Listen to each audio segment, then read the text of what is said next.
Welcome to Unlocking Tuesday Talks, Unlocking Freedom in Nature and Art. I'm your host, Tammy, and today we have a very special guest joining us. And I've known you for a while, Lori, haven't I?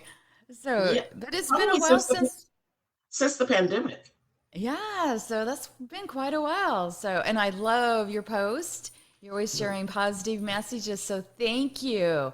And this is Lori Gibson-Washington. Join me in welcoming her.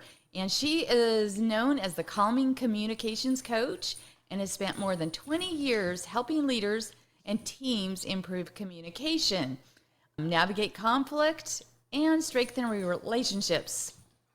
And today we're looking forward to hearing her journey of how she got here today. So, welcome, Lori.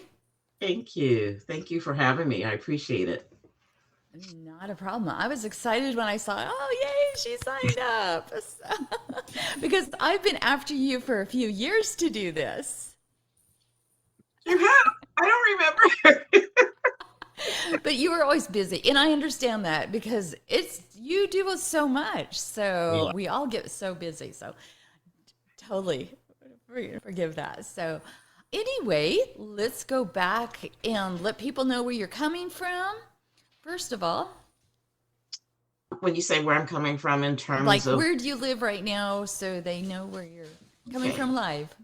right now I'm coming live from Sacramento, California, where we've been experiencing 100-degree weathers.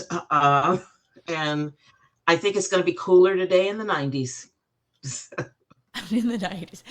Actually, I think it's supposed to get 90 here today and then cool down a little bit, but we're not in the hundreds, thankfully.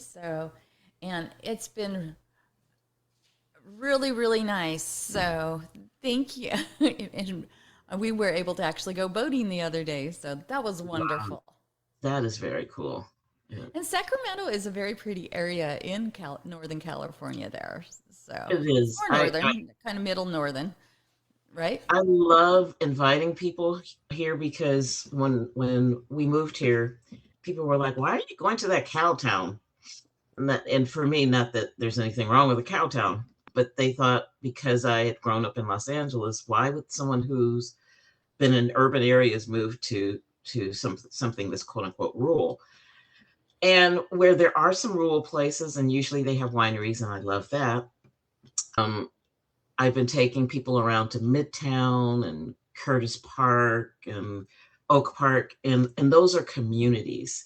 And so that's actually part of who I am is that and when I grew up in Los Angeles, I grew up in a community that that loved us, that nurtured us, that encouraged us to be the best we could be.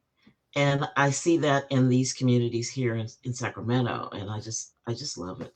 Just love it. That's awesome.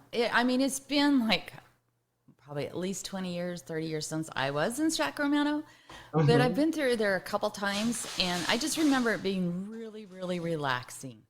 It was just it was a different atmosphere than if you're in San Francisco or LA, you know, it felt a Yeah. little bit more small even though it was large.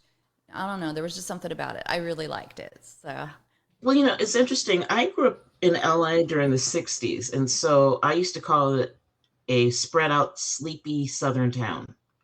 And that was because most of the people that I grew up around were transplants from Texas and Louisiana. So they brought that culture to LA. So you'd walk around, you speak to people, hey, how you doing? And then when I moved to the Bay Area, saw a little bit of that because if you've ever read Isabel Wilkerson's book, The Warmth of Other Suns, she talks about the African American migration based on railroad lines. So the railroad line would go from Texas, Louisiana to California. So that's why there were a lot of transplants from, I think it was the 1920s to the 1960s. And so I really, growing up, didn't know much about Sacramento other than it was the state's capital. We moved up here in 2018, and we were walking around the very communities I was talking about, and people were like, "Hey, how you doing? How you doing?" And my husband would go, "Do you know those people?" Nope. Nope. They're just. really. And like you said, it much slower pace. And Much. and that's probably why I felt more at home there because I've grown up in more small rural areas and Mm-hmm. everybody's like that. Extremely friendly. It's like, "Hi, how are you doing?" If people don't wave like where I live, you're like, Hmm. "Oh, they did not grow up here. They don't live here." Yeah. I mean, Because yesterday. we always wave to everybody, it's like I'll say hi to strangers all the time, ask them how they're doing. That's just the way the life is. And it's a pedestrian town, like in Sandpoint. You Wow. you stop for people, you know, Yeah. Yeah. it's like people are first, and so it's really nice, and I like that atmosphere. And it really frustrates me when I see people from out of the area that don't comprehend. That's why the good communication, because it's like have some patience, just take some time, stop for the people that are trying to cross. It's like you said, you just need to familiarize yourself when you're coming Yeah. in, and Yeah. don't expect people to change, but I can't even talk. Familiarize yourself so that you can fit in and adjust to what's going on. It's like, so you Hmm. don't hurt somebody that's crossing, because the kids and people are just so used to crossing in front of cars. They Right. don't pay Right. attention always. They should, but they don't. So, Yeah. I spent some time on the East Coast, and so I have one friend in particular who came in from New Jersey, and she used to laugh at people who in California who would give the pedestrian the right of way. She's like, "That's so strange." It was like, "No, that's so courteous and it is because I'm and like, especially if safe." you're in a car and it's raining, right?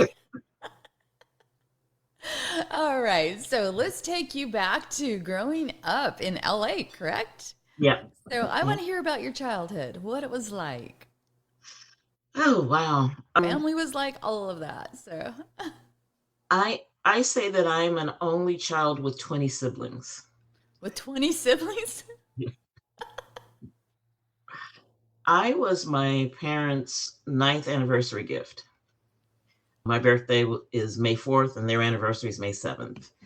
For years, they thought they couldn't have children, and so what I've seen, like it, and they took a lot of pictures, and so what I saw was a lot of children in their lives before I got there, and it was like, who are these people? And when I came on the scene, even though I felt very loved and didn't feel like no one took anything away from me, there was always someone in the bed next to me. I had a twin bed, and it was like, who is that? And it was, my mom would say, well, they weren't feeling comfortable, or they were feeling sick, and their mom couldn't take care of them, so I brought them here. And so I was used to that. The other thing is the block on which I lived was mostly either older girls or boys my age. So um, with the older girls, I would often sit and uh, laugh and listen to music. With the boys my age, I would be running and playing ball, and I became the mediator for the neighborhood boys. So fun. so if they were if they would get into a fight, I'd get in the middle. And I'm 5'2". I've always been the smallest one, and I'd get in the middle and go, no, no, don't hit him. So my dad, when I was 8 years old, he said, you ought to go into human relations. And I go, Dad, I don't know what human relations is. And he said, it's helping people understand who they are and how they get along with people. And I thought, okay. But I wanted to be an MD. And so for years, I prepared in everything, camps, books. I was going to be an MD. And then I went away to school and went psych pre med, then started looking at what someone what their sleep schedule would be like as an intern and as a resident. And I love sleep. I love sleep. It's like, okay, we got to pivot. We got to figure out what we're going to do here. Right. And so I then got into, I wanted to do public health because I thought, okay, I'll do health administration. And I came up during a time in the 80s when I was told, you're not going to get paid a lot if you go into health administration. And so there's some interesting jobs. I wound up in human resources. And, I'm and going to take you all the way back to your story because this is really good. But to me, when your parents were doing all those foster kids, sounds like mhm. a huge. You were always did a for foster kids. Is that correct? Well, no, it wasn't foster kids. It was, It, because with foster kids, it's a formal program, okay, and so it just wasn't for. It was an informal foster kid. it was It unformed. sounded like your parents were very giving and loving, though. Is what I'm trying to make the point. Yeah. And pulling in those different kids puts you in different circumstances. So Uh-huh. you actually learn a lot about dealing with emotions and different people, different perspectives. A Mhm. lot just growing up, you were. Yeah. And I mean, it was, and I will also say that my grandparents were involved in my upbringing. Actually, a whole village of folks, because we were involved in a Baptist church where I still have some of the church aunties from back then who are still around. And and my grandmother would often say, you don't say that you don't like someone. Say you don't like their behaviors. I love that because I try to say that too because yeah, and it's good, such a good reminder. It's because it's about their behavior or what they said that bugs you or Hmm. causes conflict. It's not that person themselves a lot of times. Yeah, yeah. And my mother would say, well, everybody has a story. And my mother also said that her grandmother told her not to judge people for their behaviors. Now, that's what her grandmother said. My mother often would go, "That's just crazy," and my grandmother go, "No, no, no, no, no, I no." love that. So, I know you sound like it sounds like you had amazing parents and grandparents, an amazing background, and that's what I wanted to point out to our audience. Just knowing that, what it's amazing when you look back and you see how your upbringing influences where you go in life. And yeah, it might take a while or a few years, like you're saying in college, going from the MD to the health and to all those different avenues, but then it brought you to where you are today. But it's hmm, like, so I always love taking you back to seeing, okay, what was it like as a child and then as a high school student? Because then people that are our audience that are watching, I want them to reflect and look back and go, oh, start looking back at where you were before because even the people in your life influence you more than you realize in the decisions hmm. that you make But today. as I was preparing to get on, I was reflecting on this is I'm going to be attending my 50th high school reunion in August. And so the committee has been operating fabulously well in letting us know on Facebook what they're doing. And and so they've had us, post memories, post pictures. And today I was thinking about me, just me, how who I was there. And I had lunch with a friend yesterday and I said, you know, I was voted easiest to get along with my senior year. And she looked at me and she goes, of course you were.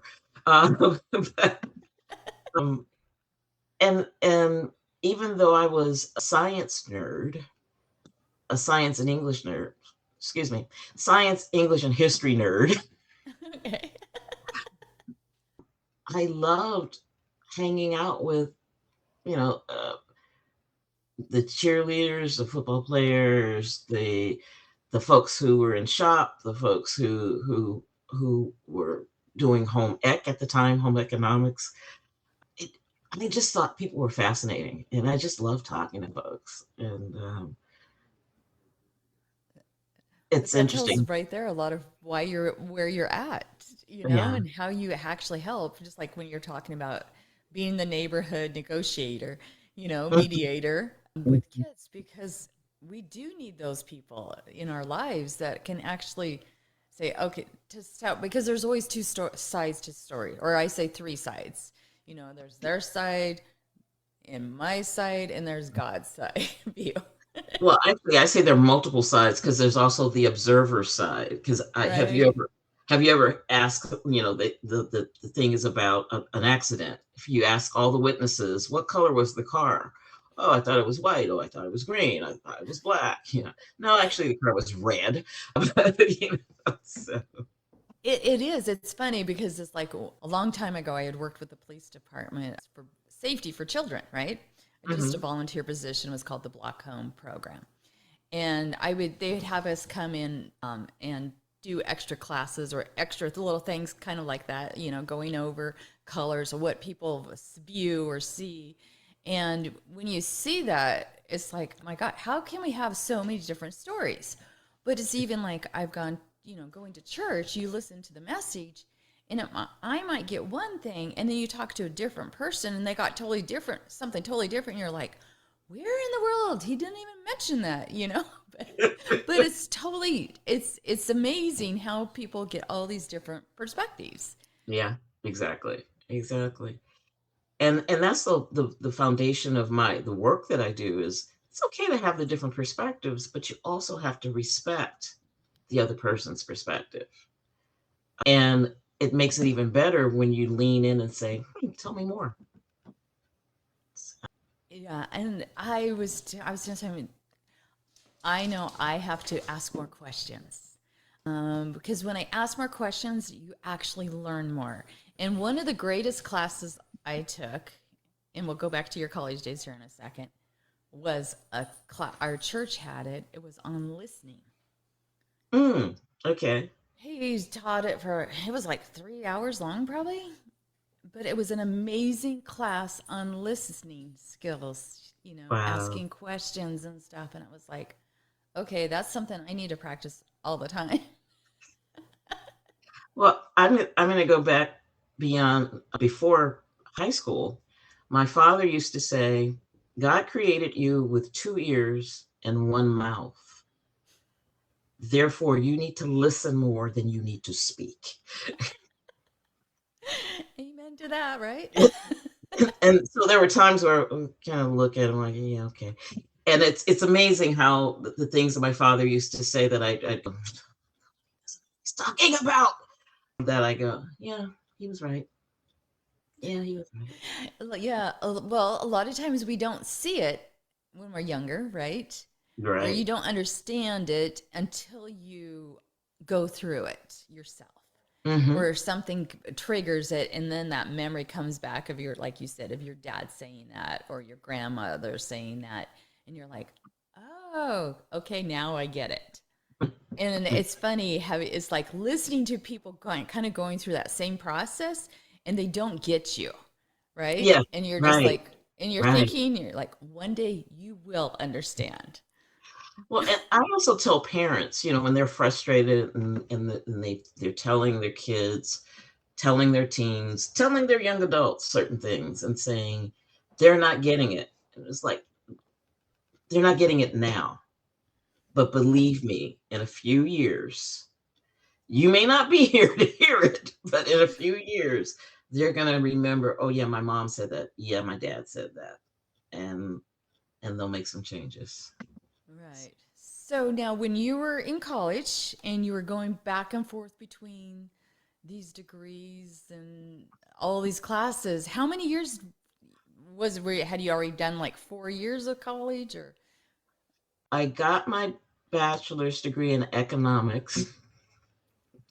That's a long story. Um, And then I was going to go for my MBA. And I actually enrolled um, in business school, but then I got a job where I was traveling. And What kind of job? I was, God, I had so many. But the job where I was traveling, I started off as an employee relations representative.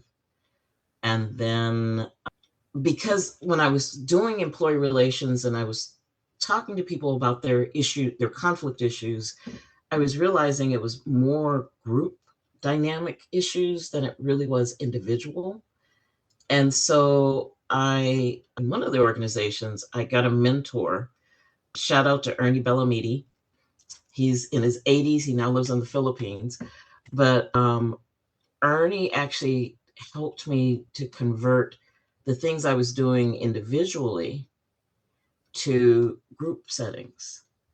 And Okay. so then after that, my travel was really as a trainer, and then as a manager, and then as a director. Wow. That is, it's like I know I look back at even like some of the first jobs. I did a lot of part-time jobs. I did a lot of volunteering. And when Hmm. you look back, you just realize how each one of those triggered or helped you to where you are today. Even, it's like the jobs that you didn't think were really meaningful, but they were more impactful than you realize. Oh yeah. I mean, my father was big on me getting jobs. So I mean, he helped me get my first job when I was 14, and I had to get a work permit because and my mother was like, she's going to be working for the rest of her life because I don't care. She needs to learn responsibility. Um, and so one of the jobs and he would find these jobs. I don't know how he would do it, but one of the jobs he found was me working for a detective agency. Oh, really? That's interesting. What did you do for them? Um, they call them shoppers now, but I would go and see if people were stealing from their employers. And I remember that the cast of characters in this detective agency were the wildest people. I mean, my dad was very much into Mannix. I don't know if you know the show Mannix with Mike Connors. Okay. And so he was always watching these detective shows. And so I love detective shows. he was like, oh, this will be really cool and you'll learn and all this kind of stuff. Well, the folks who were at the detective agency were not like Mannix and and Peggy. And so and my assignments were not like Mannix, thank God, because Mannix usually got shot at. But one time I was assigned to go to a car wash that also had an auto shop. And so my assignment was to go find out if the mechanics were stealing equipment from their employer. And they coached me through, you know, be cute little you and say hi, how are you? And and at the time I had a 1970 Plymouth Duster. Take the Duster there and tell them, I need my car serviced, and then to say, um, can I bring my car to your house and then you can take care of it there and I'll just pay you that way, okay? Wink, wink. And this particular mechanic just started telling me about all the equipment that he was stealing from his employer. And, and I kept going to myself, stop talking, stop talking, stop talking. And then I had to go back to my car. I had to park my car like 2 to 3 blocks away and then write my report. And I cried through the whole time of writing the report. And I felt badly for him because I know that it was a minimum wage job. He wasn't making a lot of money. He was trying to raise a family and he was trying to do the best he could. And I knew that ultimately my report was going to get him fired. And that just devastated me. And from that, I actually quit. I told my dad, I can't do this. I can't, I want to use my powers for good. I said, because I'm using charm to You get wanted people. to sit there and you wanted to tell him, stop doing that. You're hurting your employer too. Yeah, But exactly. what you really want to say is like, but you Exactly. couldn't. But Right. I've done the secret shopping before.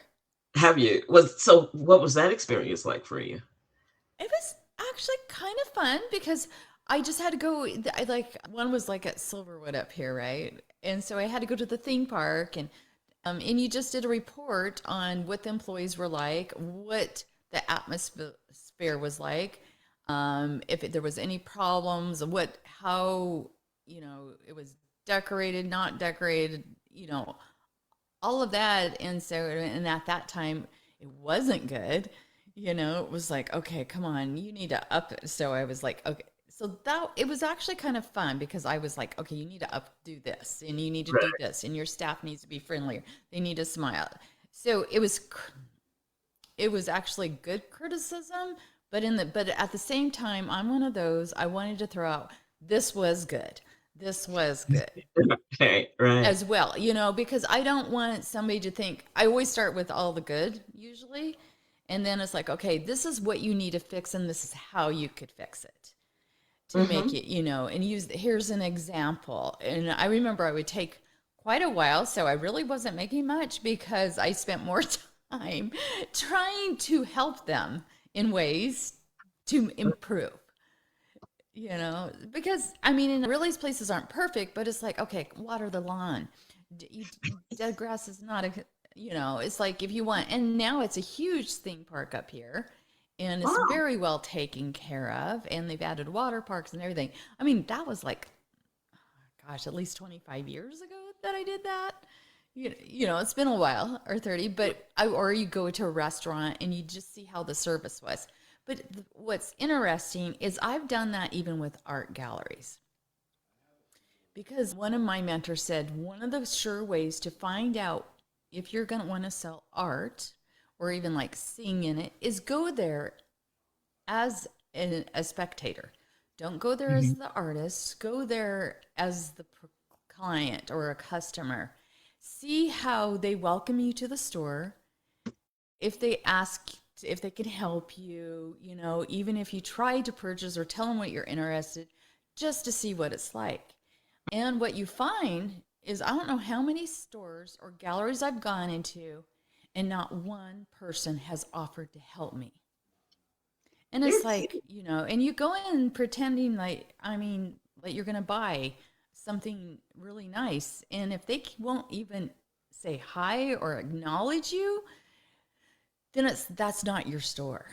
Because right. that right there, and especially if you go a couple different times and you get the same thing, they're never Exactly. going to sell anything that you take Exactly. in. It doesn't matter if they're the nicest store and it's beautiful displays. And that's, at the same time, you're looking at the displays. You're looking how they treat or listening how they treat even other clients or customers. So Mm. if they can't treat a customer good, how are they going to treat you as the artist? Exactly. Exactly. But I want to go So back to, that's what I used as kind of a backbone for my secret shopping too. So yeah, I want to go back to something you said about feedback. People can accept feedback if they feel that you have their best interest at heart. And the way that you show your best interest at heart is looking at what's something they've done well. And right. they will receive the corrective parts because they feel like you have my best interest at heart. So I had a staffer back when in my training days, and she once said to me, if you start with telling me you love me, you can tell me anything. And I remember laughing at her. And I also tell other folks that story and they go, that's crazy. It's like, no, it's not. And 30 years later, she and I were talking, and I said, do you remember you saying that to me? And she goes, no, did I say that? But that's pretty much how I still feel. If you show me the love, you can say anything to me. So, Well, yes, it's exactly that way. It's how you talk to people, listen. It's better to put water on a fire instead of gasoline. We had we had staff for 13 years. We did property management of a huge apartment complex down in Eugene. I mean, I did a Wow. lot of other part-time stuff, my In Eugene, modeling and Oregon? the what? In Eugene, Oregon? Yes, in Eugene, Oh, Oregon, okay. in that area. And it was a huge apartment complex. So I think it was like 180 units. And then Mhm. then it's like you have this small community with all these families, but it was all student housing. And so we Mm. had students from all over the world coming in. And then we Wow. had a large staff, so you would always be training and working with colleges, training so they could have for interns, so ships and stuff as well. But so it was a very interesting time. And you dealt with a lot of different people and different backgrounds. And some people couldn't even speak English at times, and they learn. But it actually taught so much Mhm. because you learn to appreciate and have different perspectives because you saw all these different backgrounds.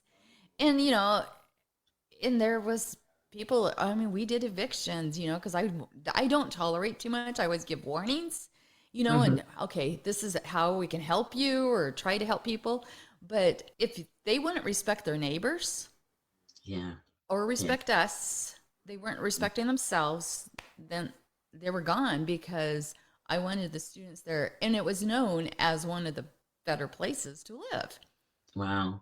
because we took the time out to make sure I would bring in like the police department to do things and fire department and different. We'd have parties for the kids there, Christmas parties and do just different things because Mhm. put it this way, the parents would send their kid if they were off work and they were like, if there's an emergency, go see Tammy, go to their office because did we did do backgrounds on all of our employees to make sure they were always safe, Mhm. that everybody could feel trusted. And that was because we were a block home program at that time. And block home meant that I would check out people's homes to make sure they were safe places if a child was going to school or something and felt like somebody was following them, then they Mhm. had a safe place to go to. Okay. And so And then with the police and the fire department, they were there for they education. would do like the special programs talking about safety, just different safe things for kids to know about, to be aware. Wow, that's really cool. And so, and it Very. was just a volunteer position, but I did it just to help kids out. Yeah. Yeah. That's cool. But it sounds like you did all kinds, a lot of those things. And it's funny is almost every guest I have on, you find so many common grounds. Yeah. Yeah. I mean, well, especially because, whenever I see the word art, I also think in my head music and, creative expression. And so I've seen when people do things that are creative, whatever it is, they tend to, I want to say, be nicer. They tend to have more regard for the environment. They tend to have more regard for others. They tend to have more regard for themselves But, because thinking about it is so true. And that's what I want to hear more about is your art. You sing. I didn't even realize that. So, yep, I have been singing since I was 3.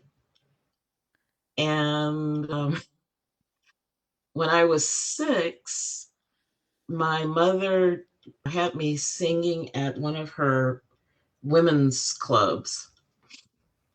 And she didn't tell me what to sing, so I sang a song from Vacation Bible School, which was Six Little Ducks. And so for years, she was like, and she sang about those darn ducks. But it was her fault for not telling you what she exactly, wanted that's her. what I told her. It's like, you should have said what you wanted me to sing, Mom. But I appreciate you putting my mission, my life's mission is to love, to teach, to sing, and not always in that order. And what I have discovered is when I do sing, and I don't necessarily have to sing like during a workshop or whatever. But I have to have it somewhere in my life, and I've discovered, especially the last few months or so, I haven't had a lot of singing in my life because I was caregiving for my husband who passed in February. I'm sorry. Thank you. And he was a great supporter, and we used to love to sing and listen to music. And as a matter of fact, putting together some music for his celebration of life party, because he said he didn't want a funeral. He wanted a celebration. I get And so I that. have someone helping me. No, she's not helping me. Someone who is organizing the party. She actually did it like an intake, and she was like, what is he like? Da, da, da. And so, it was like he likes music, he likes cars, he likes airplanes, he likes wine, and he likes his family. And so we're having a service at his, not a service, but we're having an event at an aviation museum in San Francisco. And the planner's name is Levon, and Levon said, concert, we're gonna do a concert. so, so but he used to say if I turned on the shower, that was my microphone. But I've I've had voice coaching. I sang in a group I've sang in several groups, but there was one group called the Chambray Chorale that was in LA, and it specialized in Negro spirituals. And occasionally I got to sing a solo.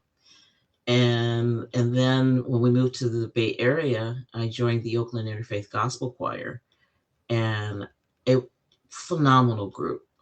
But I had to audition.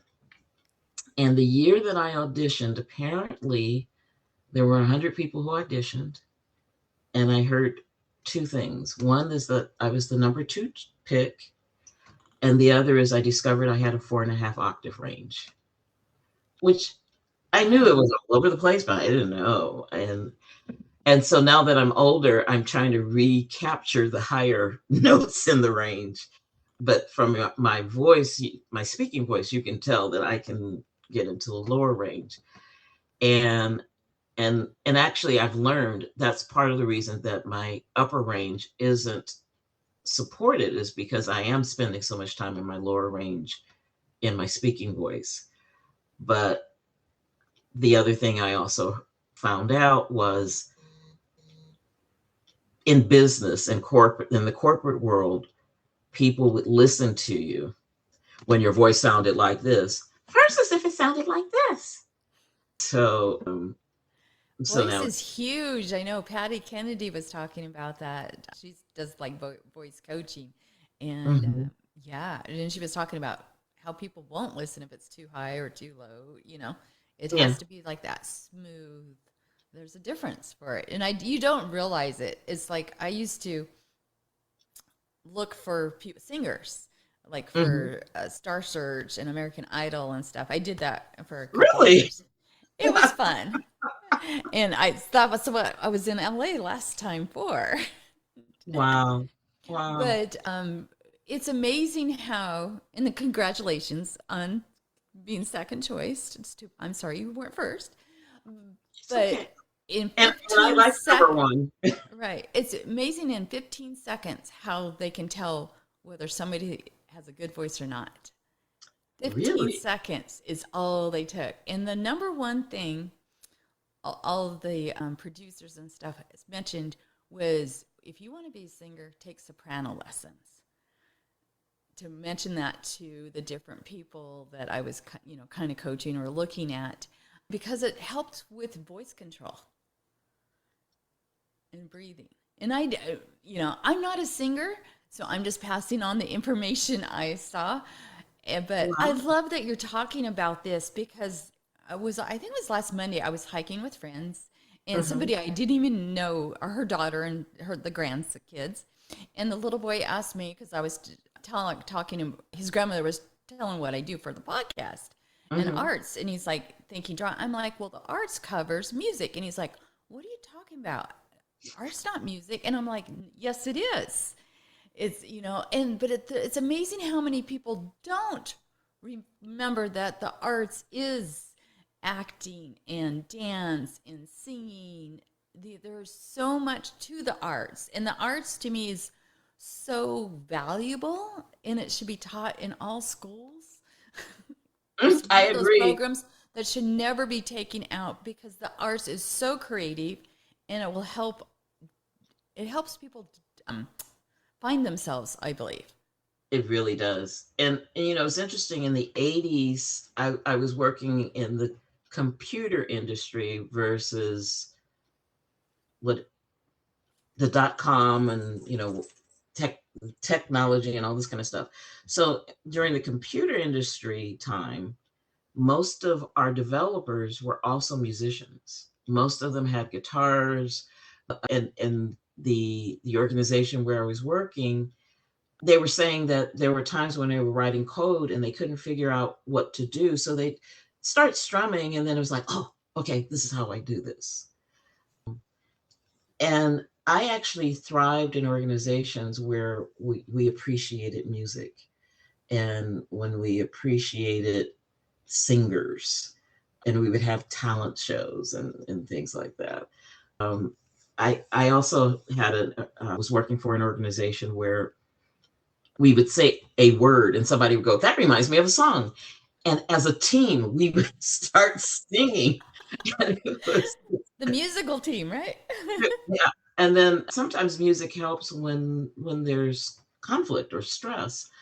I was at a retreat in Wyoming, and the person who was driving ran off with the key to the SUV, leaving four of us just kind of stranded, going, okay, so we're in the middle here of this national park, and gee, what do we do? So we got out of the truck. I mean, because thankfully they left us in the truck. They just took the key so we couldn't drive away. So we got out of the truck, and it was on a bluff, and we started singing songs from The Sound of Music and twirling around, That sounds and like so, fun, though. yeah. And then, like, whenever there was a conflict, or somebody would go, well, I don't agree with you about this, there would be someone in the corner going, the hills are alive. How can you be serious, right? Or stressed out with that? Exactly. And then we started laughing. Oh, I love it. Well, it's like I always use go on walks or something when I'm stressed. But one of the first things I do is listen to music. I love listening to music, and I love listening to music. Though for me, it has to be something relaxing. I'm not into like hard rock type Yeah. stuff. I has to be something that's uplifting Hmm. and fun, and the words motivating, or inspiring. But that's just me. But but music, like you said, it's kind of sad because I agree with you. I think even if you're a computer expert or whatever you do, I believe you need the arts or nature to help with stress. Yeah. Yeah. I mean, when I mentioned about my mentor Ernie Bellamidi. One of the things that I loved about Ernie is he had a management training class, and he would tell us that we needed to first have a higher power.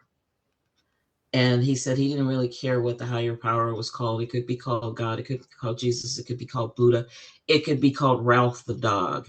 But he was saying you first have to be centered in that. Then you have to get to know yourself.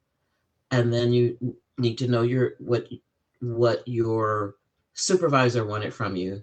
You needed to know what the stakeholders wanted. And then your peers, and then your direct reports.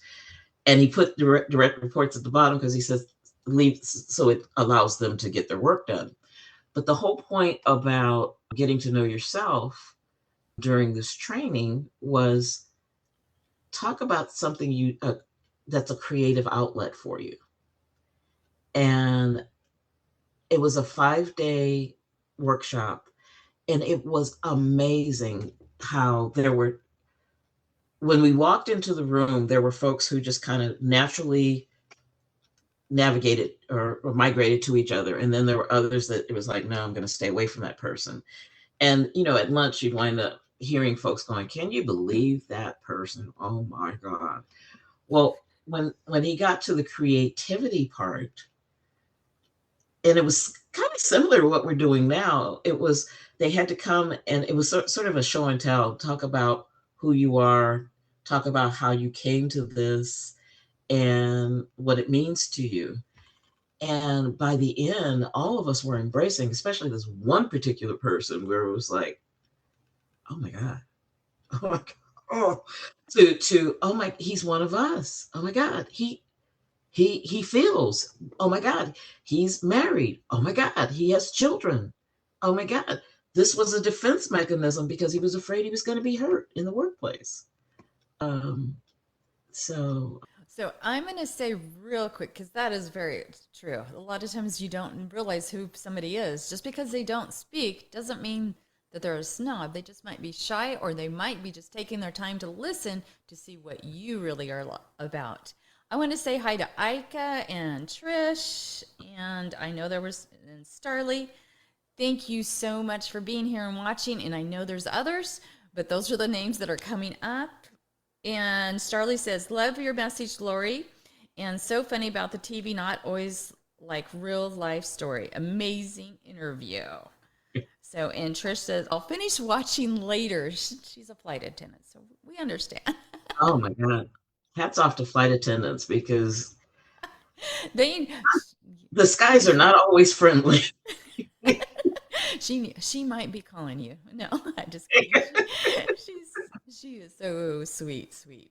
So I can't believe how fast time is flying. So we're just gonna have to have you back on, Lori.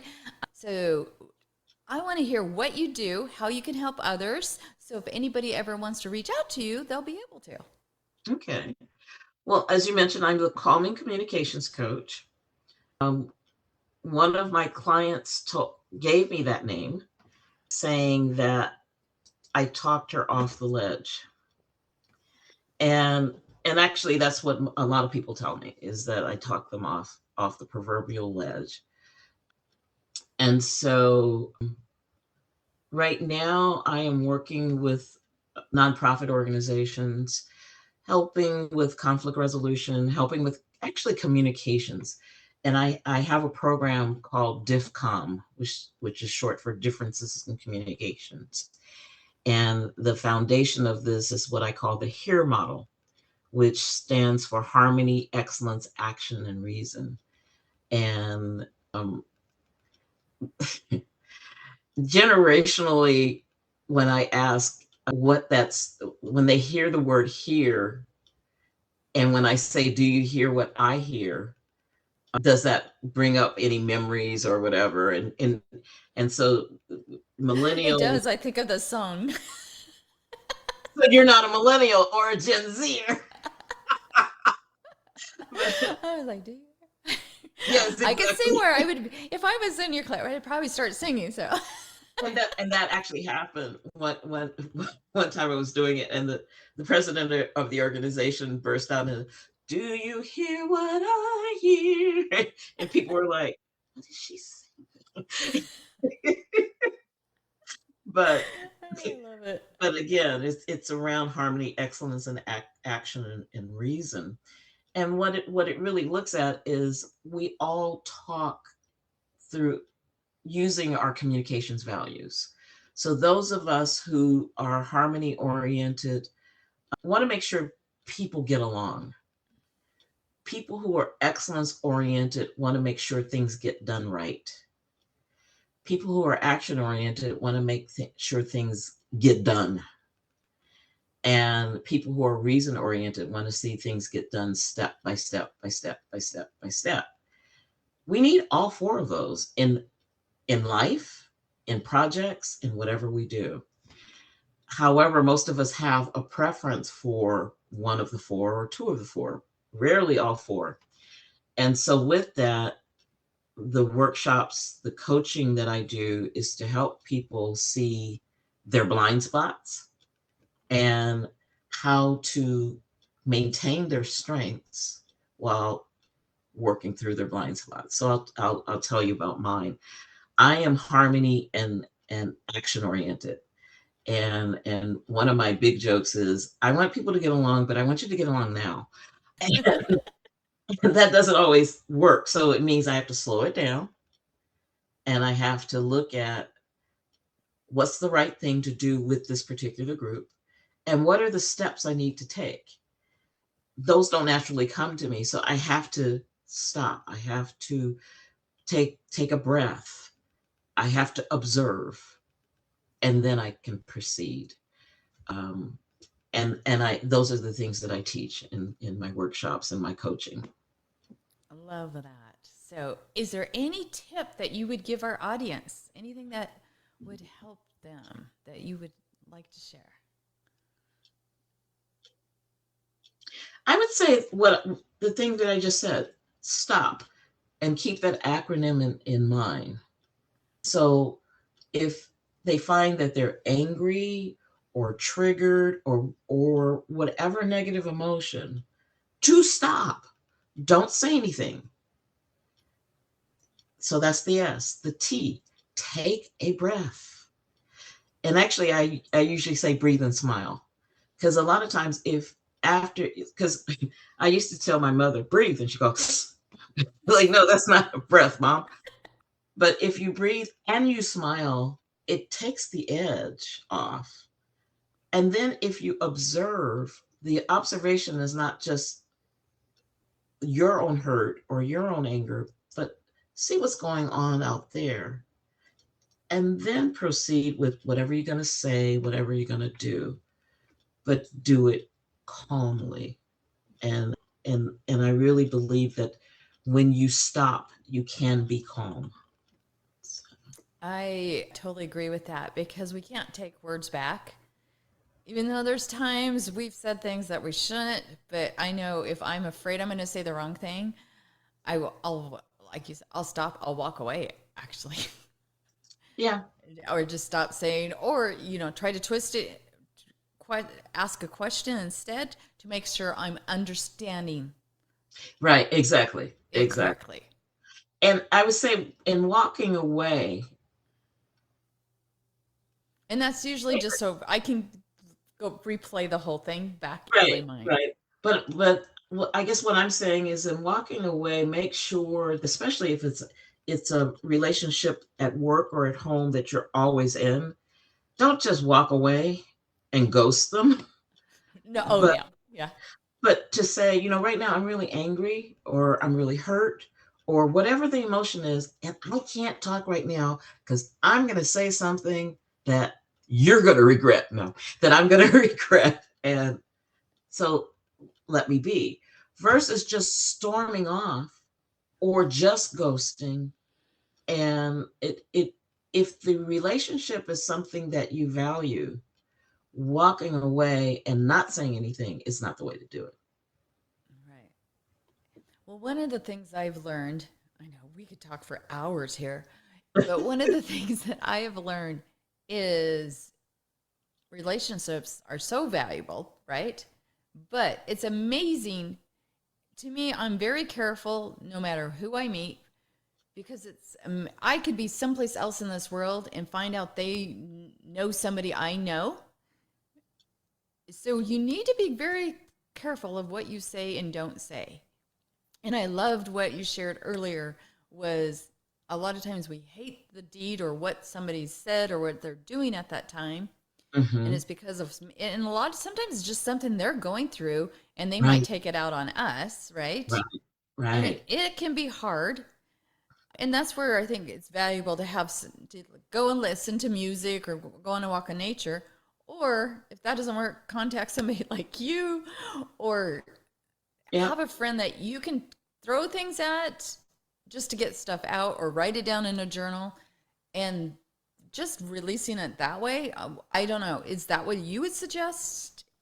Oh, absolutely. And well, put a plug in for myself. One of the things that I do is I have a communications values survey that I have people to take, and that survey then yields a report that says, "Here's who you are. This is how others can get through to you. This is how others should not say things to you. Here are the questions you want answered. And here are the questions you really should be thinking about that are in your blind spot." And so sometimes when people are emotional about something, it's difficult for them to go through that report and go, yes, so I'm going to do it this way. And so that's where I come in, where I let people vent, because I think it's very important for them to vent, and vent to the right person, vent to Right. people that they can trust, that their information doesn't go any farther. And then after venting, to then look at, okay, what do I want to do with this person? What's the outcome? Because a lot of times being right is not a good outcome. Right. And so then that's when we look at their LIFO report, their LIFO profile, and say, okay, this is who you are. Let's try to figure out. And sometimes we know what the other person is, but let's try to figure out what's their value. Do they value harmony? Do they value excellence, action, reason? And then give them a strategic plan that they can work on. And so sometimes the plan is informal, sometimes it's formal.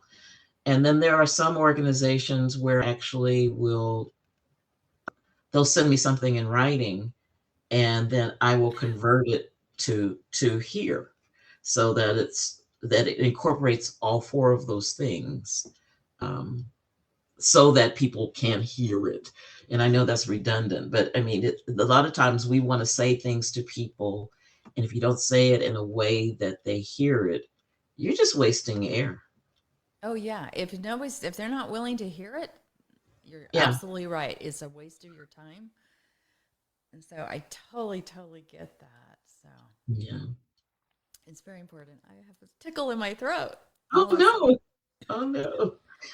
So as you have the tickle in your throat, I'm looking at, it's 5 minutes after the All hour. right. And we are going, there's so much information, and you and we're just going to have to reschedule to have another and talk about this because it actually is a very important topic. And I think especially with the different generations and just everything that's been going on, I think it is so valuable.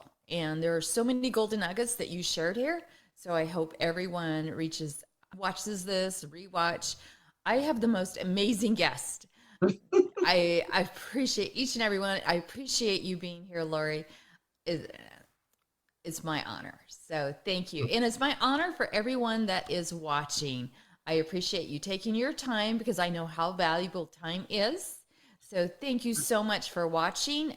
And I actually have a cancellation next week. So if anybody knows anybody that would like to come on the show, have them give me a call. Yeah, she had something come up, so we had to Oh, reschedule. So, wow. but hey, things happen, They do. Like, right? as the saying goes, life be lifing. Yes. So thanks again. Be sure to check out Lori's website. She'll post it, and be sure to check out. You have a website, right? The website is thecalmingcoach.com. Correct. I just wanted to make sure. I was like, okay, I hope I'm giving the right information here. Also, check out my website, unlockingfreedominnature.com. And if you're interested in a retreat, spending some time with me, reach out there. So thank you so much for being here, and hope you have a wonderful week. Thank you. Go listen to some music or take a walk, right? Bye now.